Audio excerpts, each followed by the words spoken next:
So the US and Korea are currently in the middle of tariff deal, and things are at a serious deadlock. So US media tends to frame this ongoing tariff deal as just another bilateral trade arrangement. But from our perspective, the deal Trump administration is pushing for is truly bizarre. As you know, in Japan, it's 550 billion. South Korea is 350 billion now. That's up front. So Trump is demanding $350 billion upfront payment. So that's nearly 80% of Korea's foreign exchange reserves. In exchange, US would lower Korea's reciprocal tariffs from proposed 25% to 15%. And keep in mind, we've already invested heavily. We even built a semiconductor plant in Texas, and we pledged to buy natural gases, but Trump is still threatening to impose a 100% on our semiconductors. So first of all, we feel like this guy is so not trustworthy.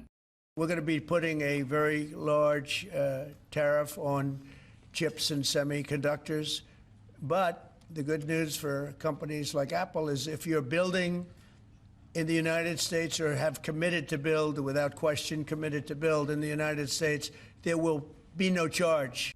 It feels like even if we put up this $350 billion, he can change his mind. And this is the most important part.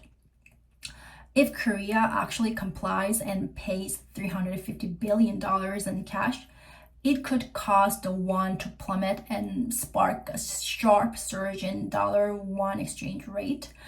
And that would slash Korea's national wealth and competitiveness. So, to many people, this feels like a direct attempt to recreate the conditions of the 1997 Asian financial crisis.